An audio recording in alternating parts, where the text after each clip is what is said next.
next portion of the service of the inspirational lecture, we have a speaker here for the first time today, Reverend Hermann. I've known him for quite a while, long before I was ordained or certified. He wore the test of time a little better than I had, though. He's currently living in Auckland, New Zealand, travels through the U.S. and around different parts of the world, demonstrating and teaching spirit communication. He's currently residing in Casadega for the next couple of weeks, and I'll announce some of his activities during the announcement portion. But he's been featured on television and radio demonstrating mediumship, documented by the Associated Press and other news organizations.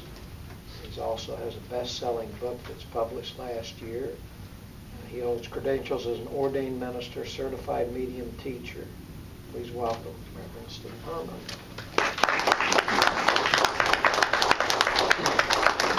Good morning. Good morning. Wow, it's so great to be here. I didn't know what to expect. Of course, if I was really psychic, I would, wouldn't I? But this is really great. I mean, it's awesome because they actually have music, and people here are not like corpses sitting there.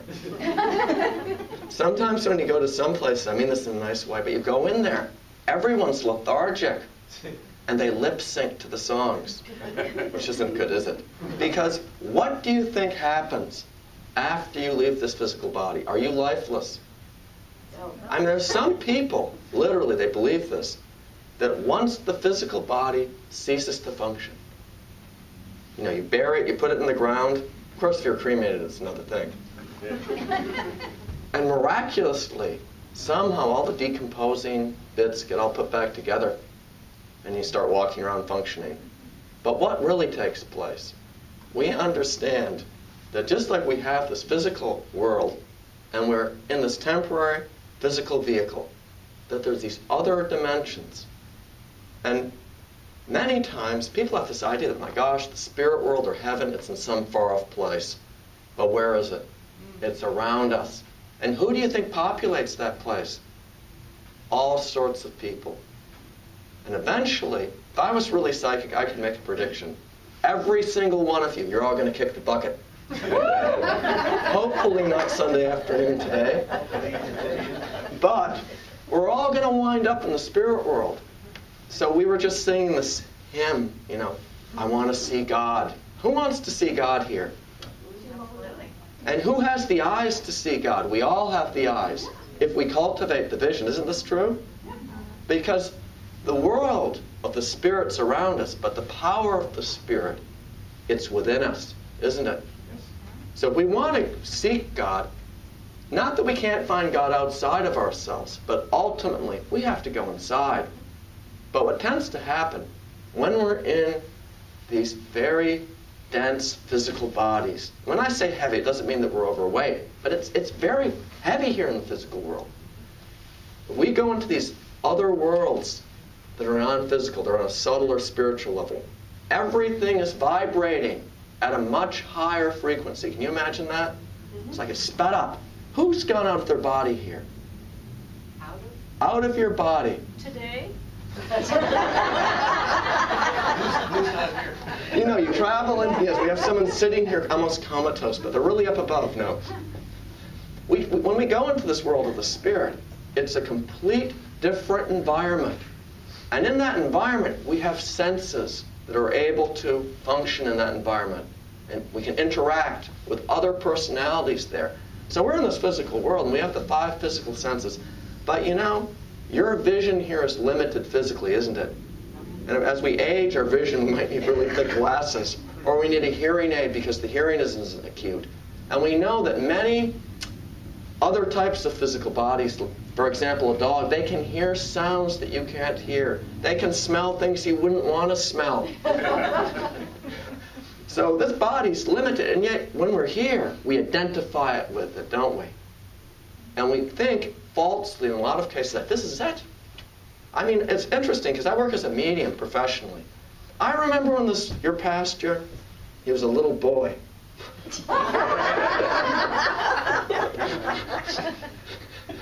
But you get these people coming to you for a session, And we have different types of communicators or personalities from spirit. And you know, if you had an uncle who was neurotic, do you think he's going to change his neurosis after he goes over there? No. Probably not. You know, you have someone who had certain dysfunctions, or they're uptight about certain things. They go to the spirit world. They take all that baggage with them. The 50 years of psychotherapy that they neglected to get, what happens?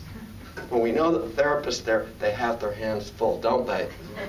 But you get these people coming in from spirit, and when they were here, they did not believe in anything.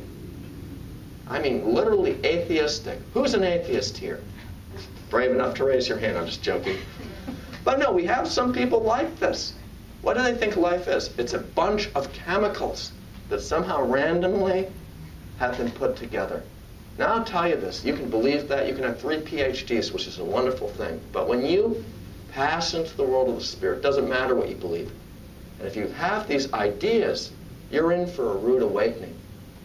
Because the spirit world, they want to make us aware of who we are. Because when we see God within ourselves, when we start to connect with the higher consciousness, we learn to love and appreciate all of the other children of God around us. You know, we can look at someone and we can see the dirt. In fact, what's really even very, very sad is so many people, and I see this all the time with the healing and the mediumship, people, they look in the mirror, they look at themselves, and they emphasize all the defects.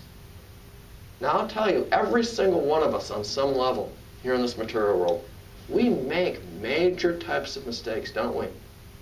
And if we're really starting to get in touch with things, hopefully we're going to learn from it the error. But your loved ones in the world of the spirit, the angel guardians, they're completely aware of who you are, sometimes more than you are, unfortunately. So this is why we need to put as much emphasis as possible in working on ourselves while we're here. You know, we talk about the gifts of the spirit, you know, the mediumship, all these wonderful different avenues in which we can experience the spirit world directly. You know, because you can read it in a book. You could have some clergy person espouse theology or different types of spiritual philosophies, but a lot of that, at a practical level, it's very hard to translate.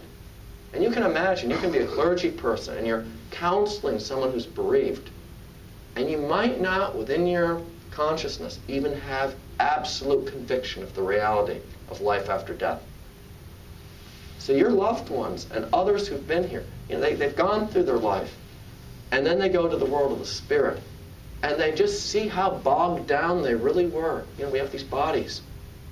And within our lives here in this physical world, we end up focusing so much on that which is impermanent and temporary. Isn't this right? I mean, it's like putting all our money in the wrong bank account, because you can't take it with us, can we? And even when we talk about the development of mediumship, people will think, my gosh, I'm going to be clairvoyant. I'm going to entertain people. You know, I might make some extra money.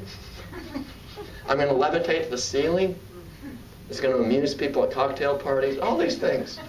I'll be the total center of attention. But developing clairvoyance, or being able to see with your spiritual vision, so to speak, does not necessarily mean you've developed your personal characters or your morals, does it? You know, so sometimes you get sidetracked. I want to tip the table, and you know, maybe Cleopatra will come through to me, or some biblical personality. This is what people think. So with mediumship, this is very good, because when we start to experiment with communication with these other dimensions, it proves to us beyond a shadow of a doubt that there's something to this. But once we start to awaken, once we start to gain some type of greater awareness of the reality of things, what's going to happen is, and most importantly, the higher personalities in the spirit world, the teachers who direct us and try to influence people, they want to make us aware of who we are. And most importantly, getting in touch with God within our hearts. Because when we start to get in touch with that inner, greater consciousness that we're all connected with, you know, we're minute, but qualitatively, every single one of us has the same type of potency as God. Quantitatively, maybe not. We're not God. We're not the whole. But if we want to know God, we have to know ourselves. So sometimes we have some... I remember one time I had this lady come, and this was actually in the UK, North London. She came to me for a session. He must have been in her mid-80s. And all this extremely loving, wonderfully constructive, intelligent information was coming to me, encouraging her. And she's there. No, that can't be. I'm old and decrepit. My body's going to fall apart. And I know that this is true because that's what a medium told me. Now I'll tell you this. If you believe this, right? So thinketh a man, that's what we become. Isn't this right? That's right. We focus on the faults. What happens? We stay mentally in a hole. And we're not able to necessarily get out. And of course, with what we think, where we direct our energy, we create the situation. We allow the situation to be a certain way.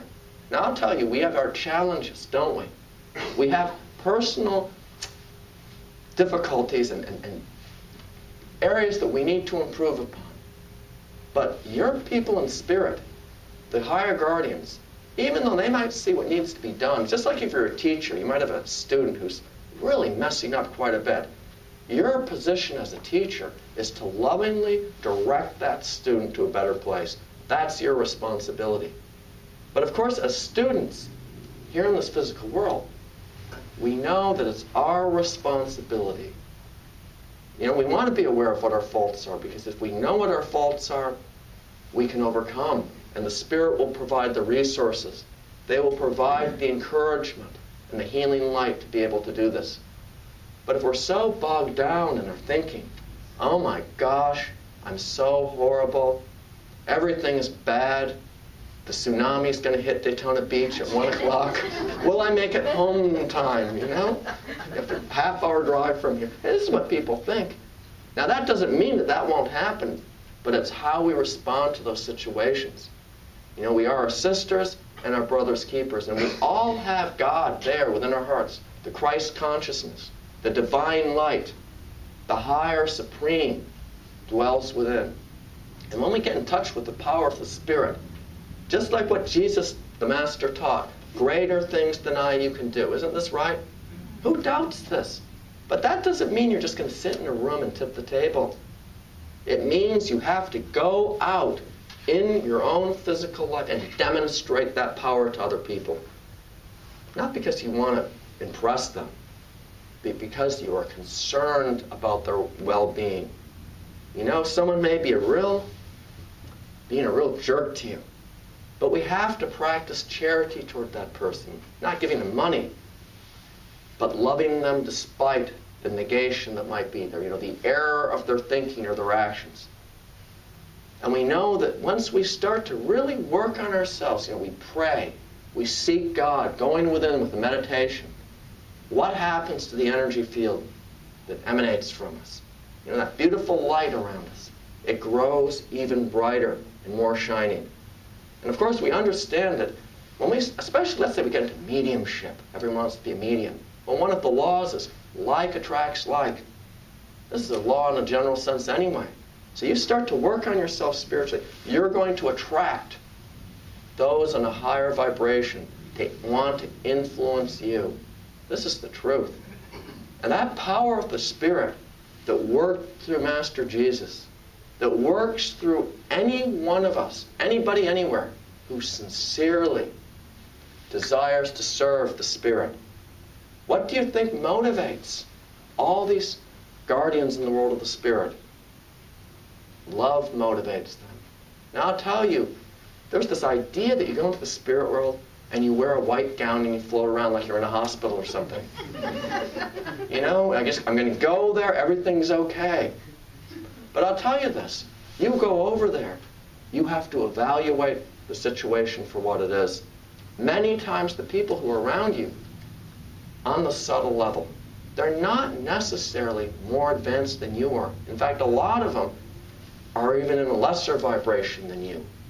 And why do you think that they're around you? It's not just because they want to help you, because in a lot of cases, let's face it, if you're messed up over there, There's not a lot that you can do in terms of providing support for someone here. But in many cases, and I see this all the time when I'm doing sessions, many times the personalities around somebody are actually learning from that personality. They are totally aware of what's going on in your life.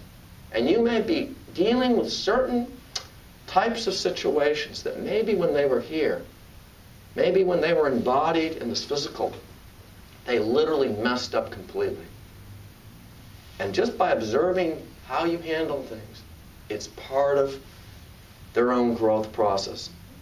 We help those in the world of the spirit through our actions. And in many religions, there's the idea of praying for others who passed over.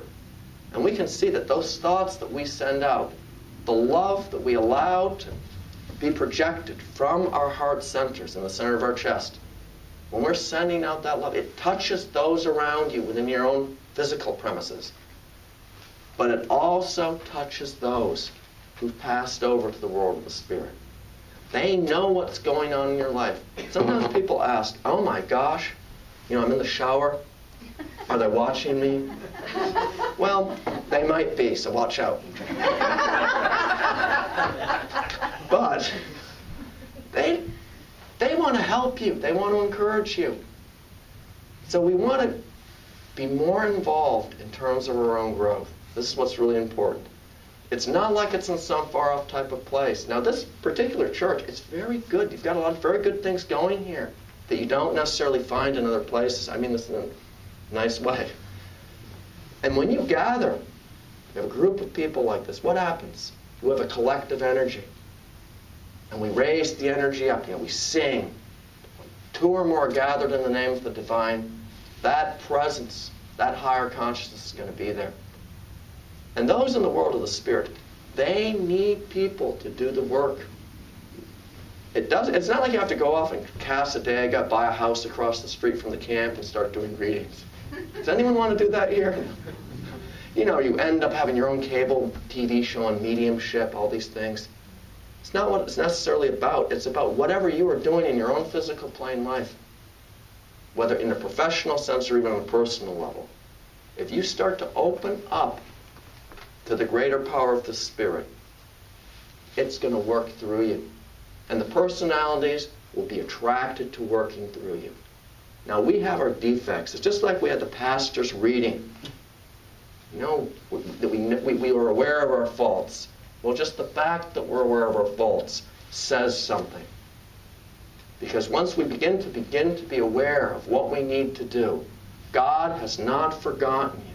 God will put in your life the people. God will place in your situation the resources to work through whatever those lessons are. Those lessons, those hardships may not necessarily be taken away. Oh, please, God, remove it all. But then we don't necessarily gain the strength, do we? We don't necessarily go within and actually seek that kingdom of God. Because we focus on the external so often. And that external is truly there. But the higher reality, we identify with these bodies, but none of us are these bodies. Every single molecule and cell changes within 7 years. And yet the consciousness, the personality of who we are continues. So I want to encourage you. I heard good things about this place. I've known this guy since he was so little.